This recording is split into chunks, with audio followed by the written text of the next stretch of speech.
Welcome to the OVAReact podcast. In a society that tries to put women in a box. Let's OVAReact. It's your girl, Momo Hoya. It's your girl, Angela Wamboy. And I'm Fiona Ngaruro.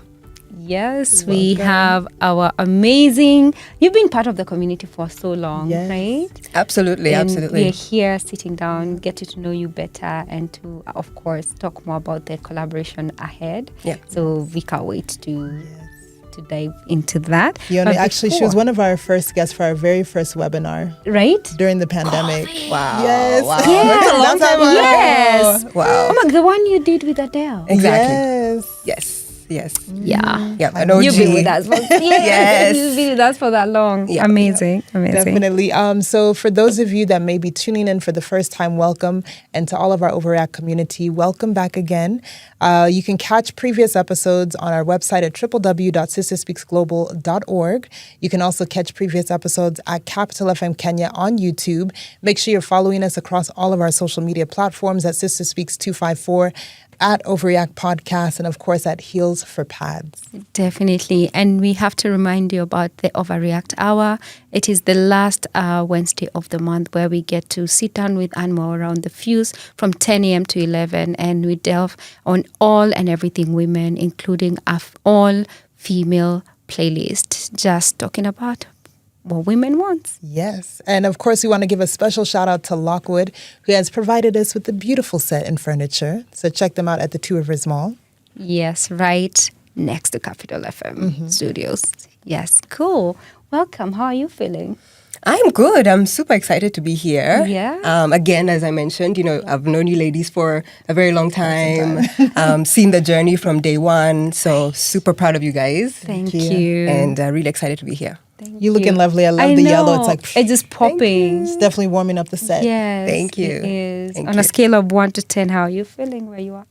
Oh, wow. I'm feeling good. A 9. I'm feeling a 9. That's right a now. good We one. like Solid that. We're trying to 9. get that energy. Yeah, absolutely. Yeah. I'm feeling Where good. you at? Where am I at?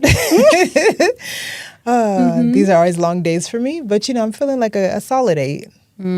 Today I'm going to be the lower one, around 7.5. Okay. Yeah. Okay. It's all right. Yeah. By the end of this conversation, I know Definitely. you're going to. Yeah. It's going to rub on me. Yes. Amen. Yes. So Fiona, maybe tell us a fun fact about yourself that maybe very few people know. Okay. Fun fact is I'm a certified coffee barista. Ooh. Yes. Ooh, I like my coffee now. Yes. And I have also dreamt of opening up my own coffee shop. So that's probably a fun fact people don't know. Wow. What's your favorite type of coffee?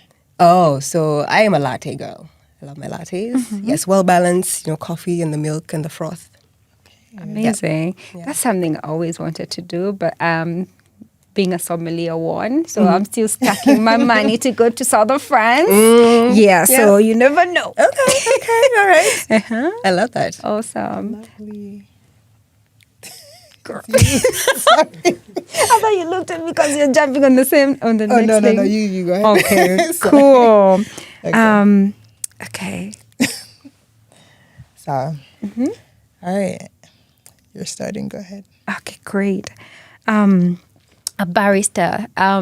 There's something about coffee. It connects people, and your life, your story, lived in 2 different continents. One, people dread. First of all, I want to know, did you ever encounter weird animals? Tell us about your transition from Australia back to Kenya and how that was for you. Wow. Were there snakes? Spiders. Yeah. There are snakes, there are spiders, but of course they're not in like the urban areas. Just like here in Nairobi, you're not gonna. Well, maybe you might encounter a spider or a snake here and there, but they're not like crawling everywhere. So, my transition from Australia to Kenya, a bit of background about myself. As you mentioned, so I am a consultant. So I run a consultancy called EcommEssentials. And really what I do there is I train and provide consultancy services to small businesses and corporates who are looking to leverage digital channels and grow their e-commerce. And I do this through strategy and training. And so just thinking through my journey, I started as a techie in Australia. really working on really big enterprise software development projects as a software tester and then as a business analyst. So I worked there for about 4 years in the tech field. And I felt, I'm a bit of a creative. So I wanted to explore my creative streak. Yeah. So went back to school, did a master's in advertising and public relations, and found a niche for myself, like in the data-driven marketing space. Yeah. And that's where I sort of found my love for working at the intersection of marketing, technology, and business. And so with my journey, coming back to Kenya, I thought I'd, work in the same area in marketing technology, marketing automation. But when I came back, that area was very nascent in Kenya, hadn't really developed and so on. And so I came across the e-commerce sector. And that's really where I had a great stint running e-commerce across Africa and Kenya and really, educating the market and so on. And then, that's where my journey started in terms of e-commerce and really just working at the intersection of marketing, technology, and business. Wow. Yeah. How was that transition for you? You're coming from, I want to think, tech was very much embedded into business processes and systems, but then you're coming back home where probably small businesses, medium enterprises, they have not embraced technology. And of course, digital marketing and what you do around like leveraging e-commerce channels. How was that transition for you professionally? How did you sort of like catch up or catch on or transfer the skills in Australia to Kenya? Yeah. Good question. So, as I mentioned, when I came back, I thought I would be working in the same sector, thinking that, Australia and the Plug Kenya and play. market was a plug and play. Yeah. But what I found is, okay, yes, the markets are quite different and at different levels, but the e-commerce sector was one where, technology kind of was needed, Yes. and adoption of technology was just really starting. So for me, the transition was around taking the skills that I had and finding a way to apply it in this context. It wasn't so much that it had to, look the same. So in terms of looking for opportunities, I saw a gap in the market, for example, with my consulting work, where I saw a need for SMEs to have the skills and the knowledge to run their businesses effectively. So that for me was how I made the transition, looking at my skills, looking at the gap in the market and seeing how I could lend my skills to still add value, help businesses grow, and also add to the sector. So what were some of those specific gaps that you noticed that, really drove you to help entrepreneurs specifically when it comes to e-commerce? Was there like a repetitious pattern that you saw? Yeah. So interesting story how I actually got into e-commerce. So in 2020, I decided to, take a step away from corporate. And I'd always dreamt of running my own business. So in 2020, I decided to leave corporate. And initially, the whole idea was, take a break and think about what to do. But as you know, 2020, the pandemic hit. Yes. So, the whole world shut down. Yeah. So my plans to travel and all of that. So you had just moved back from Australia, which year? So in 2016 is when I moved back. Okay. Came back, yeah, okay. And I'd worked in corporate for about 4 years. Okay, so you're just getting out of corporate and now, starting Yeah. your own. Starting my own business. So during that stint of, leaving corporate and the pandemic happening, there was a lot of time on my hands. And, everything was happening online. There were so many webinars going on at that time. Yes, including ours. Yes, exactly. Yeah. So there was a webinar I came across by the UN, UNCTAD, by the UN Agency for Trade and Development. Yes. And it was called the E-commerce Week. And I attended it and, they were really just talking about like SMEs and how there's so many SMEs in Africa, the impact that they drive economically. But the gap that they have is really around having the necessary skills to run their businesses effectively. And some of those skills are branding, marketing, social media, customer service, and so on. And so after, that webinar and, thinking through my next steps at that point, I thought, okay, I have the skills here. I have the skills and the experience. Right. I've seen that there's a gap. And so that was really where I transitioned and said, okay, I think I can, lend the market something that is useful and so on. So those are some of the skills and the gaps that I saw. And I think are till today still quite a big issue across the continent. Absolutely. I want to ask you about the UNCTAD. There was a whole thing in 2019. They had the Africa E-Week. It was happening at the UN campus. And there was everyone. I think there was fellows from Alibaba, like the king of e-commerce. And there were so many SMEs in the room. And I'm just thinking about how that has evolved from having these founders that were known, they're the ones leading the ecosystem. Now we have a layer and a crop of new founders. So you've worked in the corporate sector, so where you're working within systems, but now you're trying to switch and, give direct value to a founder. How was it for you? There was a system that was working, then you're directly working with a founder who's probably even trying to figure out their culture and systems. How has that transition, been for you? Yeah. You mean for myself? For you, to plug your services into, founders, because you directly work mostly with founders, or are you still offering your services to corporates? So a mix of both. corporates and also founders and SMEs. Would you say there's a distinct difference in terms of how you relate to both? Good question. I wouldn't say there's a huge difference. I think the process is quite the same. Yeah. Because at the end of the day, it's really understanding what the problem is.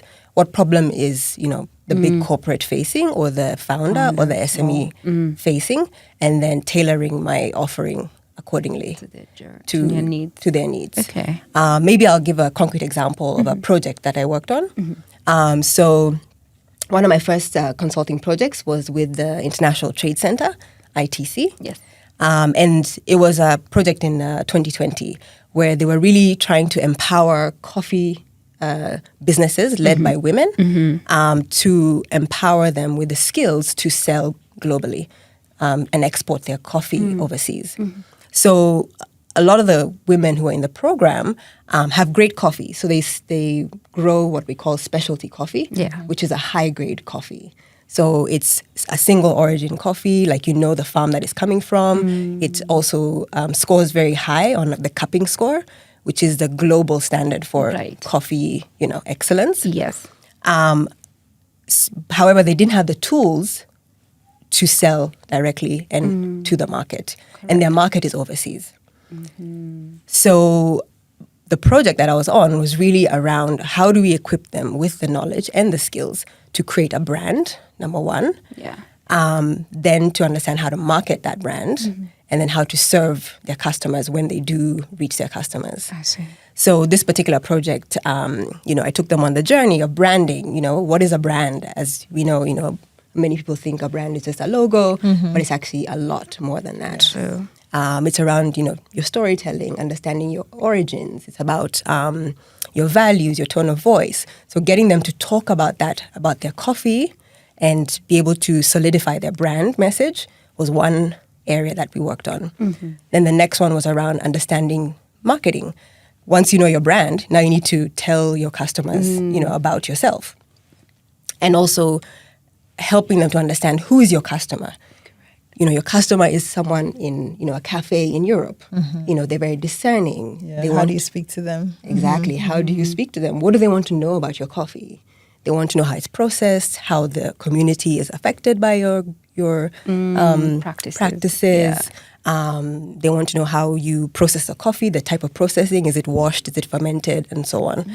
So helping them understand their target audience, then introducing them to social media.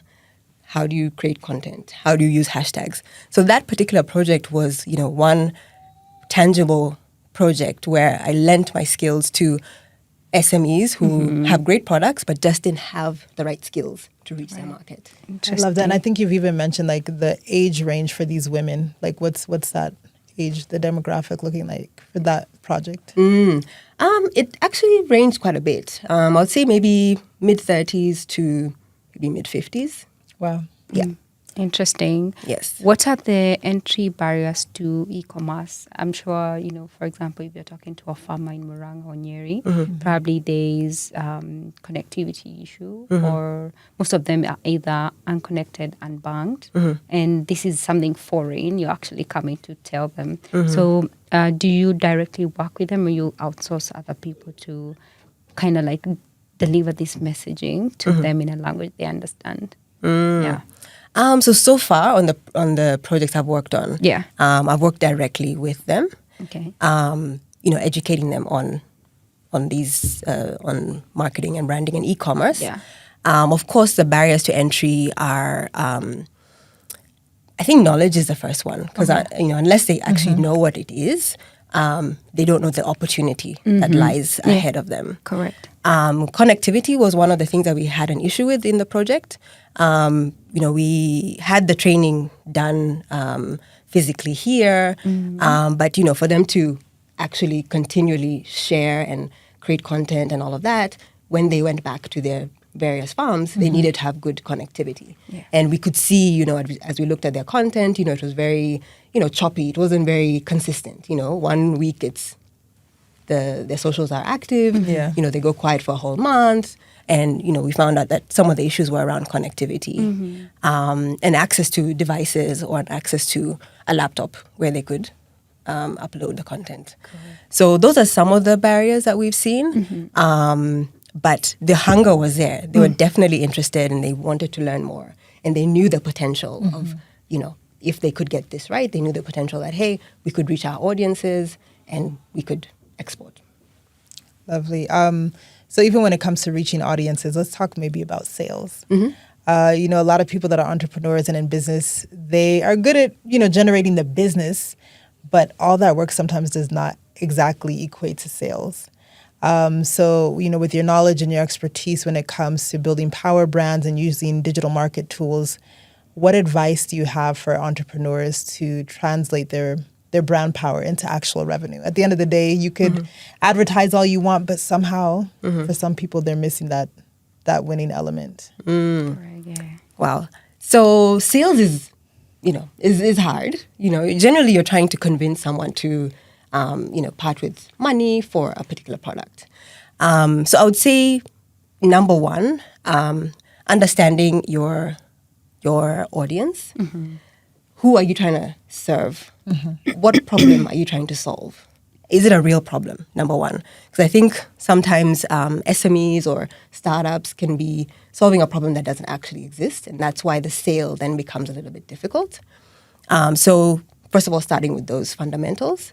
The second, of course, is looking at, the macro elements, because those as well affect whether your consumers are able to pay. True. Have the purchasing power, and so on. Or is your thing a need, or is it a luxury as well? So ensuring you've understood those dynamics to begin with. If everything is in place and, you have a great brand, you have a great product, you understand your consumer, doing your marketing right is also important, ensuring that you're top of mind, that they understand your unique selling point versus your competitor. And then lastly, closing the sale really comes down to trying different tactics, whether it's, different ways of different offers, like introductory offers or 2-for-1s or discounts or that sort of thing. Yeah.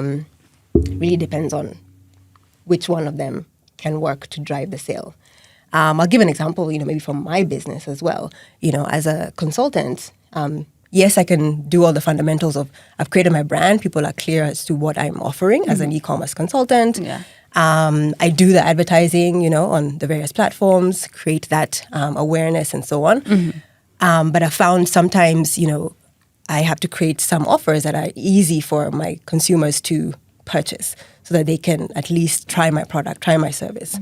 So things like a brand audit or a CRM audit, those are kind of easy entry products or services that my consumer can use.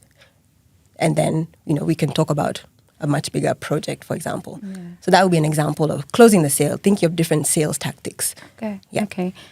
For you to draw all these insights to understand your customer buying power patterns, how the consumer interacts with your brand, you need data. But unfortunately, in the era of AI, so everything is data. For maybe an SME who doesn't even know where to start, or they might have that data, but they don't know how to make sense of it. Do you help them to walk that journey so that they can look at the data, make sense of it, and then adjust to different tools that you give them for their businesses? Yeah, absolutely. Data is a crucial part in making informed decisions. Yeah. I think any business that is not leveraging data is running blind, because creative strategies, marketing strategies should all be built on a data insight. So in terms of helping businesses or SMEs understand their data, number one, there's a lot of data that SMEs already probably have, but they don't know it's data. Things like, customer feedback. That's already data telling you what a customer likes and what they don't like. What about your sales data? What's selling more and what's selling less? That's already telling you, what should you invest more in and what should you pull back on. Right. Social media as well. We have a lot of SMEs who are on social media, creating a lot of content. The interactions that come on your social media, already tell you like what is resonating with your consumers. When they like a particular post or when they share and reshare, those are the data points and the clues that can help an SME know, am I on the right track or am I, not on the right track? So I think data is everywhere, but sometimes we are looking for hard numbers, lots of spreadsheets and all of that. But it's just in the simple interactions as well, where SMEs can really gather valuable information to drive their businesses. I love that, because sometimes you can be caught up with so much. You hear data and you're like, what? I'm not the person to have data because of the size of your business. Yeah. And of course, it's those unlabeled data that actually have more value as opposed to, those big metadata and data on your Excel. It probably don't even hold any value. So I think it's a call for anyone probably to look what they have and work around it and then see whether it's something is working or not and how to unlock the value. Absolutely. Yeah. Absolutely. Definitely. So what are some maybe like high impact versus low effort tactics, like very practical things that you can give entrepreneurs to help them optimize their growth? And also maybe what are some common mistakes you see that when it comes to even just something as simple as putting their brand out there? So I think, so common mistakes, I'll start there. Okay. I think I've alluded to it already, but one common mistake I see is people not having a brand strategy. I think a lot of brands or SMEs think, brand is just this fluffy thing that I should not bother thinking about. But brand is really the heartbeat of your business. It's the blueprint of your business. Absolutely. It's how you're showing up in the world. So if you're not sure as to how you should be showing up to the world, then your content is going to be disjointed. Your messaging is going to be disjointed. Your customer offering is going to be disjointed. And the end product for that is the people you're trying to reach won't really know, like, are you selling products to, a corporate audience or a younger audience? Yeah. It'll just be very confusing. So having a clear brand strategy is really important. And again, just, going back to, what brand strategy is number one, the storytelling side, understanding who you are, your values, your tone of voice, your unique selling point, your audience. Then your brand identity, which is now the logo and the colors and how you and the symbols that people will use to identify you. With those things put together, that is a powerful recipe for you to show up in the world consistently. You can think of a lot of great brands out there. We can name them, the Apples, the Coca-Colas, the Safaricoms. You can not miss them. Essence, Absolutely, yeah. Exactly. Even a sound, you can even hear a sound and that is this, like Kenya Airways, that, Yes. thing that that they have. But yeah. Exactly. Or Emirates, you hear it like, oh yeah, that's Emirates. Oh, that's all brand elements. So again, I think the biggest mistake is businesses trying to grow without understanding themselves first and the market that they're trying to serve. Because as you grow, you have to have your compass really clear. Yeah. Let's talk about channels where, you can improve or increase your brand visibility. So when you talk about your visibility, so many people think about social media. And your social media right now will be your Instagram, your TikTok. I think so many businesses, ideally, especially aesthetic businesses, they do not leverage on LinkedIn and WhatsApp communities. So I'm gonna come around with why I'm asking this. There are two layers to this question. Number one, of course, you're thinking TikTok, Instagram as a brand. So the first thing you do, you get small budget and you're thinking of an influencer marketing angle without even looking at, have I done enough to, tell my brand story well?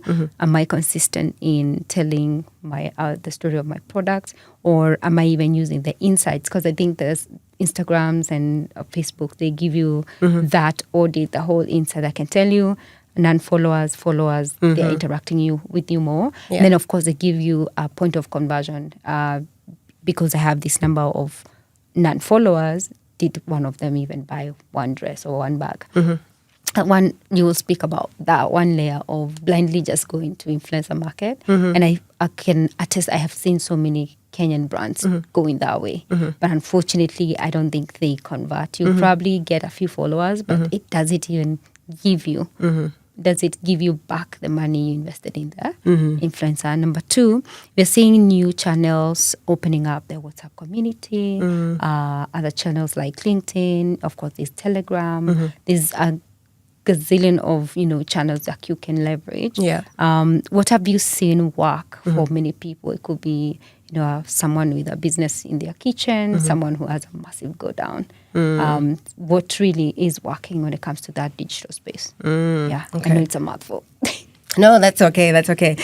So again, that comes down to like your marketing strategy and understanding your audience. And how knowing your audience helps you to know where you're going to find them. So, to your question around, paid media and whether companies or SMEs get a return back from spending on influencers and so on. So I'm sure you're familiar with the idea of organic content versus paid content.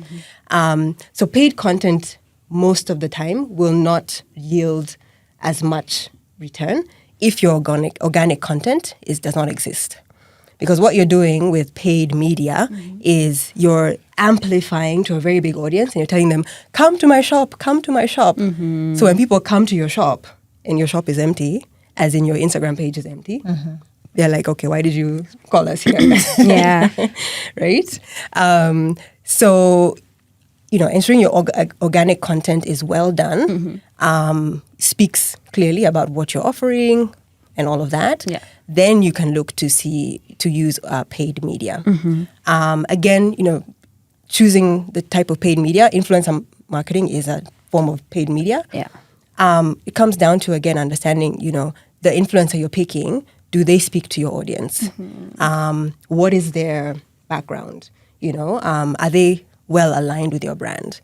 Or if people see them, they'll be like, I saw you talking about this other brand the other day, and now you're talking about this other brand today. Then they, get confused. Right. So it's all about picking the right channel that will lend its message correctly based on your audience. And also when it comes to, using Instagram versus LinkedIn and WhatsApp communities, they all have a different role to play.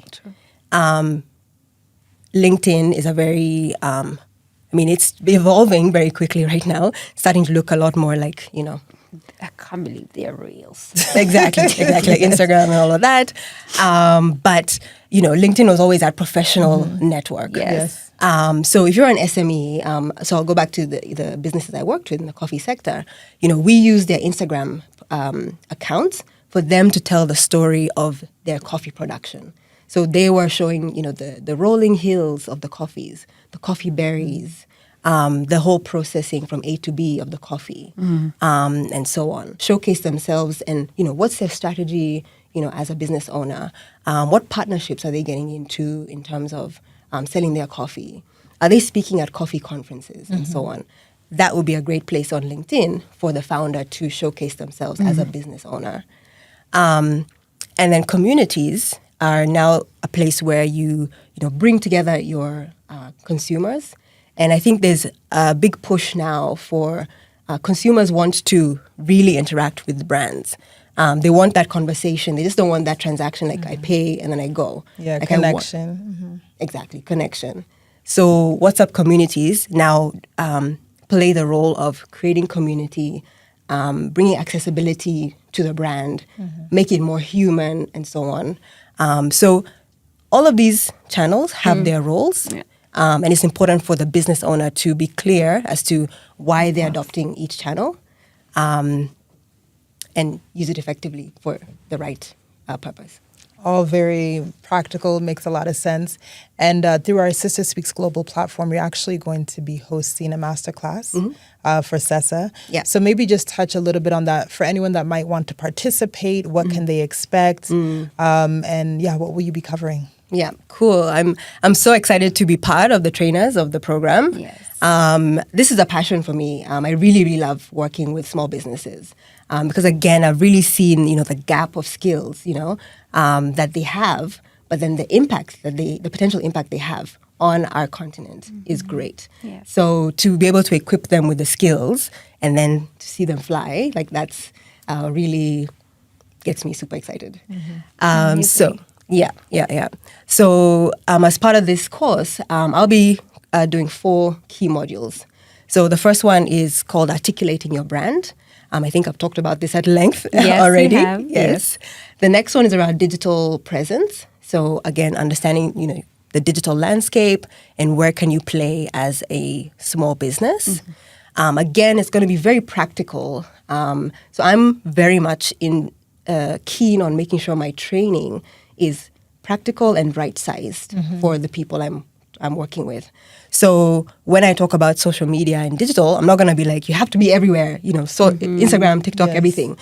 I am aware of the limitations that SMEs have. Sure. They're time poor, they're budget constrained, and so on. So we'll talk about, where can you play on the digital space as an SME effectively. Then the next thing we'll look at is selling online. And then the last module will be around AI. Of course, we can't not talk about AI. Look at me smiling. Yes. Amazing. Yeah, because it's essential that SMEs are also equipped with the tools to run their businesses efficiently. AI is like giving businesses like supercharged batteries. Yes. So I want to make sure that the SMEs who do this program also have those tools as well. Amazing. I think it's someone who said if they can't see you, they can pay you. So can they see you, the people you're trying to sell to? And I think another person we always go to, there's a lady who does smart farming for potatoes. Shout out to Ngaruro. She once said that women tend to have a bedroom affair with their business. So you want to hold on to this idea and you don't want to send it to the world. And then I think when we talked about that someone said if they can see you, they can pay you. And your story is your strategy. So make sure that, you're on their faces. And I think I feel like AI is probably going to do so much in that space. If you want to be a faceless brand, AI can do so much for you. If you want to be, a brand that, where the founder's face drives the brand, there's also that element where AI will play, whether it's in content, whether it's telling your story better. So I would like to hear a little bit about your take and prediction around AI for business and how it's going to transform, especially anyone who feel like, okay, I don't want, social media is perfect, brand visibility is perfect, but I don't want my face on it. So how can I sort of like distinctly do those both if you want to be a faceless brand or not. Yeah. Right. So that's an interesting question about, the faceless brand or not. So I work with solopreneurs. I mean, I am a solopreneur as well. And I think this is a topic that comes up quite a bit about, usually solopreneurs will start the business as themselves, and then it will grow. And at some point they're like, oh, I don't want to be so, intertwined to just separate you in the business. Exactly. So I think it comes down to, your business strategy. I don't think every business requires that you are, showing your face all the time. But there is still a need or a desire for people to know the person behind the brand, for sure. People want to know who's the human behind this. What is their story? What do they stand for? And so on. So I don't think a brand can be completely faceless. But the degree to which you're showing your face is probably where you can adjust. Yeah. Yeah. Okay, interesting. Because again, AI cannot be a human. There are very interesting characteristics that we have, like empathy, trust. We build trust. We have intuition. Definitely, AI will tell your story, will do your branding, your post, your idea brainstorming, but it can't build the trust for you. Yeah, 100%. Yeah, will you be going deeper into such nuances around AI into business through CESA? Absolutely. So I think, AI, like for example, the prime things that even I specifically use AI in my business are, for example, brainstorming. If I'm thinking of an idea or, I have a proposal or something, I'll just go into AI and be like, I'm thinking about this, give me a couple of scenarios that I can use to start to build the proposal. So it helps me with brainstorming, helps me with creating content. Creating content is a huge task. Big corporations have people who they hire to do this for them. Yes. Small businesses, it's kind of the founder is the one who's doing everything. So this will help them to, be able to create the content. Right. Data analysis is also a big thing that will be of assistance to small businesses. Yeah. And also research in terms of, let's say market research. If you want to launch a new product or you want to import a new product and you don't know how it's going to do in your market, you can also do some research. So I will cover like those ways in which businesses can use AI, but again, also emphasizing the fact that it can help you on the process, but the human element is still very important. I'm sure you've had cases where, you'll run a ChatGPT prompt, you'll get the results, and it'll give you links to references, you'll click them and they don't exist. Correct. So it's like, So showing people how to use AI effectively. Showing people how to use AI effectively and not just taking it, wholesale. Because again, if you think about AI, it is actually a mathematical algorithm and it's using probability to give you back an answer.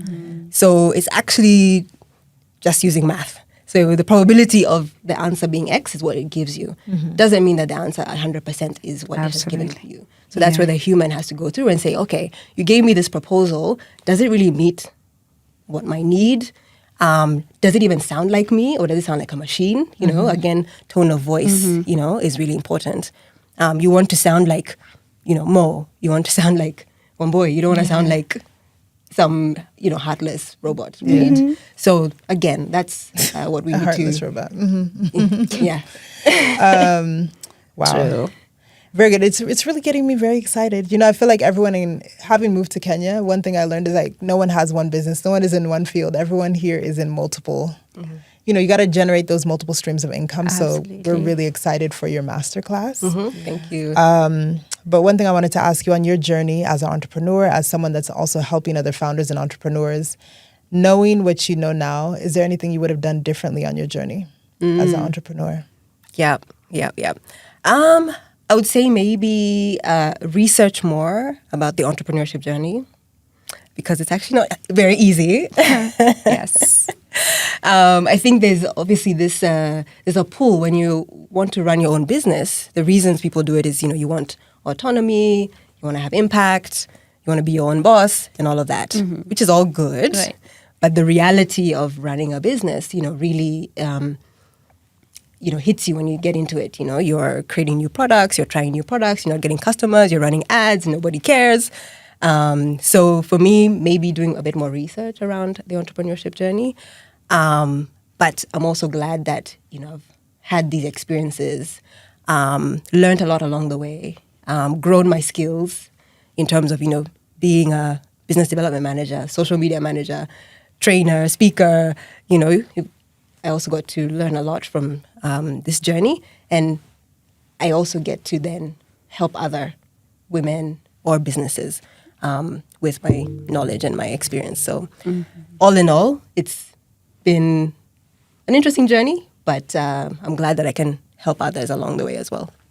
That's amazing. I think my question before we wrap up will be the advantages of having a brick and mortar or in an e-commerce where you're like, okay, I don't need to rent a whole shop.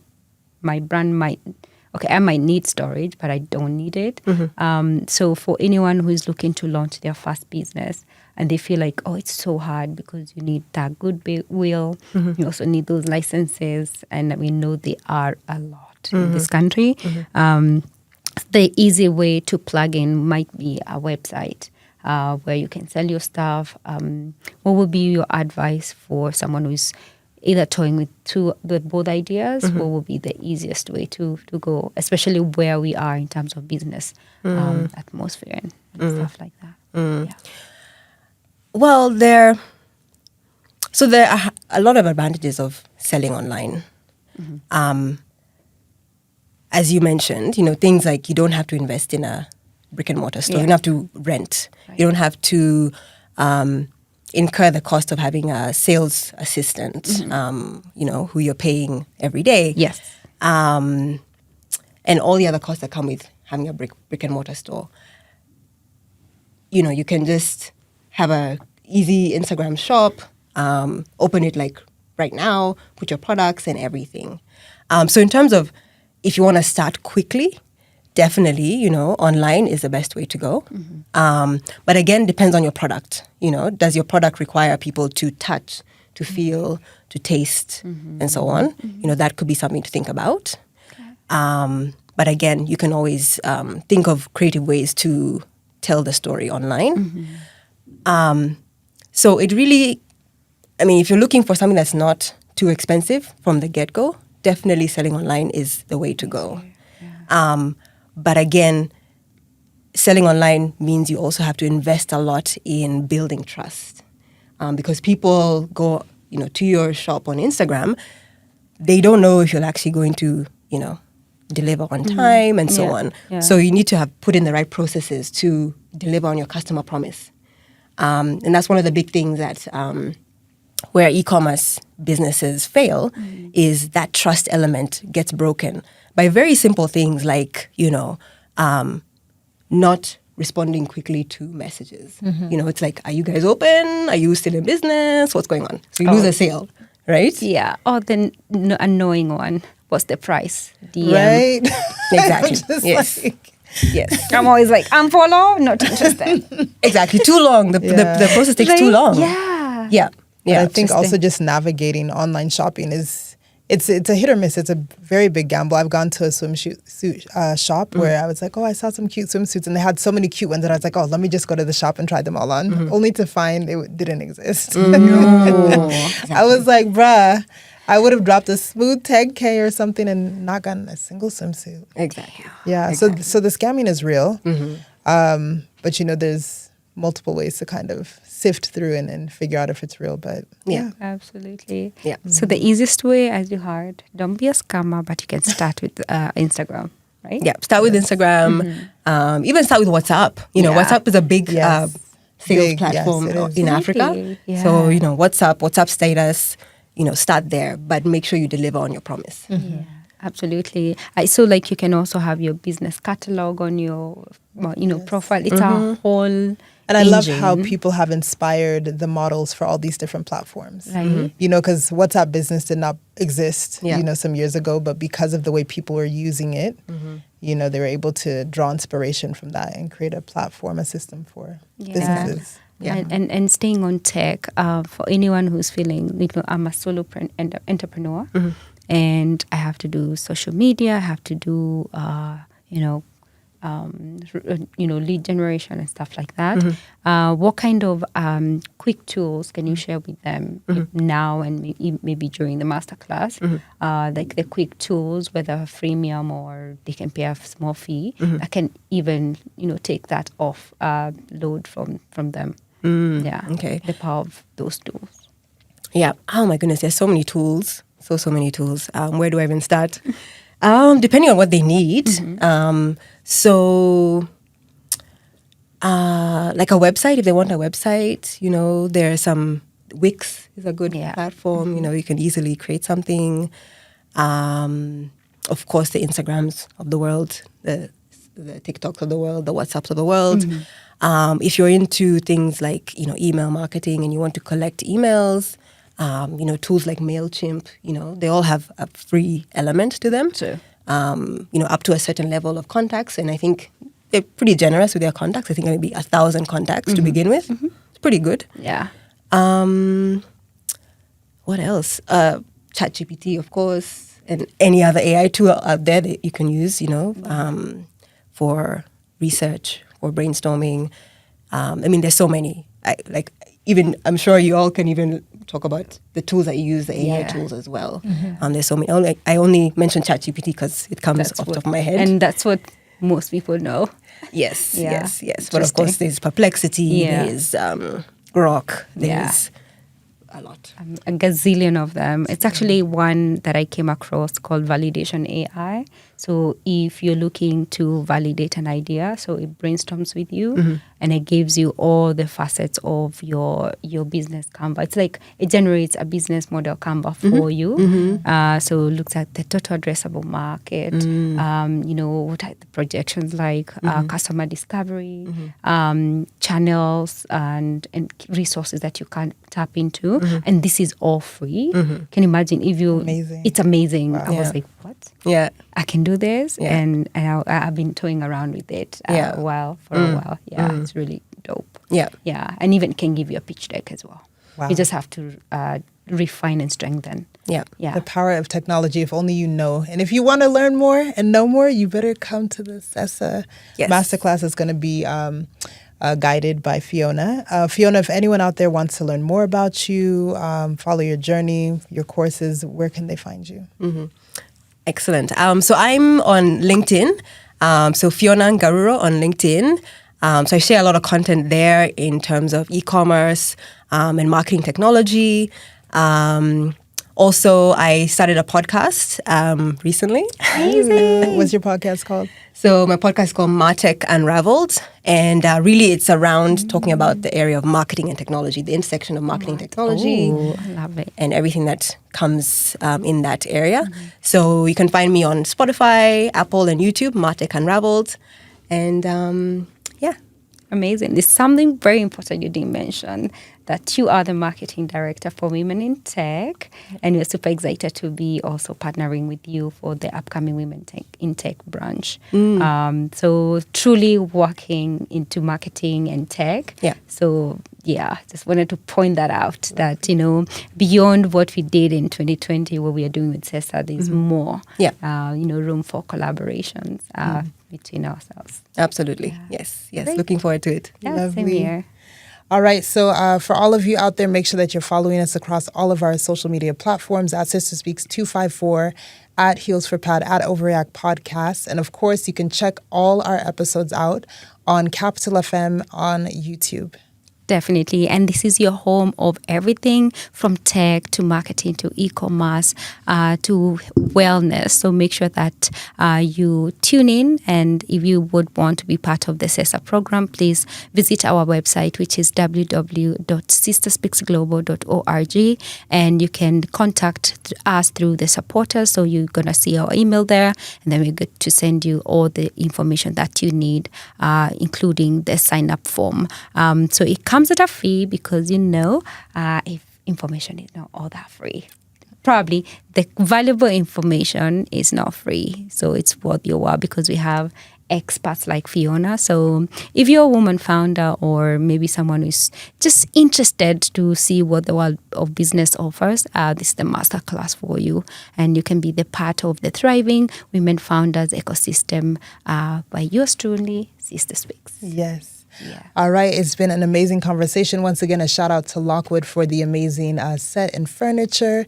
And ladies, as we wrap up, so Fiona, we always do a sign out. When I say ladies, we all say, let's overreact. Okay, Yes. you know the drill. She knows the drill. Yes. All right. So ladies, let's Overreact.